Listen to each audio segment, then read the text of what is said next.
ఎత్తిన ప్రతి ఏలు ముడుచుకోవాలి, జారిన ప్రతి నోరు మూసుకోవాలి. రామ్ చరణ్ గారు RRR మూవీతో గ్లోబల్ సక్సెస్ అందుకున్న ఆ తర్వాత చేసిన 2 మూవీస్ కూడా పెద్ద డిజాస్టర్ అయ్యాయి. దానివల్ల రామ్ చరణ్ చాలా ట్రోల్స్ కి గురయ్యాడు. శంకర్ గారు RRR తర్వాత రామ్ చరణ్ పీక్ కెరీర్ లో 3 years తీసుకుని గేమ్ చేంజర్ లాంటి ఆఫ్ బేక్డ్ ప్రొడక్ట్ ని చేతిలో పెట్టాడు.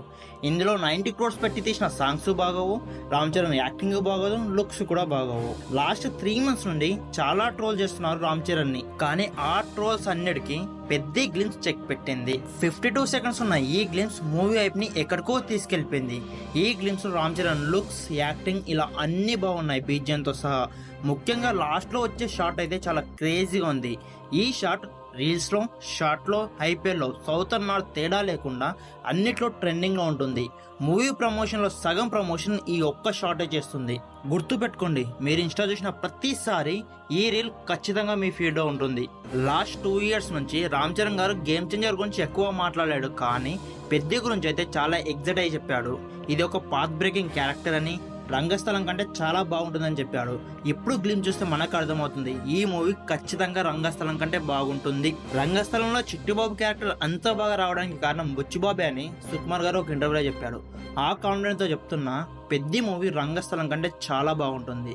బుచ్చిబాబుని అస్సలు తక్కువ అంచనా వేయకండి. ఫస్ట్ మూవీతోనే 100 crores కలెక్ట్ చేసి నేషనల్ అవార్డు తీసుకున్నాడు. సెకండ్ మూవీలో రామ్ చరణ్ ని, శివన్నని, మున్నాబాయ్ ని, జాన్వీ కపూర్ ని, జగపతి బాబుని, ఏఆర్ రెహమాన్ ఒప్పించి పెట్టుకున్నాడంటే అర్థం చేసుకోండి స్టోరీ ఎంత బాగా రాశాడు. బుచ్చిబాబు ఈ ఒక్క స్టోరీ పైన 3 years నుంచి వర్క్ చేస్తున్నాడు. మీరే అర్థం చేసుకోండి ఈ స్టోరీ ఎంత బాగా వచ్చి ఉంటుందో. బుచ్చిబాబు గట్టిగానే ఫిక్స్ అయ్యాడు రామ్ చరణ్ ఫ్యాన్స్ కి బర్త్డే గిఫ్ట్ గట్టిగానే ఇవ్వాలని. గుర్తు పెట్టుకోండి, March 27, 2026 ఇండియాని షేక్ చేసే మూవీ రాబోతుంది. ఇప్పటి వరకు రామ్ చరణ్ లుక్స్ పైన, యాక్టింగ్ పైన, కలెక్షన్స్ పైన ట్రోల్ చేసిన వారు ఈ మూవీతో ఎక్కడికి పోతారు? The best come back in Indian cinema ఈ మూవీతో రామ్ చరణ్ ఇవ్వబోతున్నాడు. So that's the video guys. పెద్ద గ్లిమ్స్ చూశాక నా ఒపీనియన్.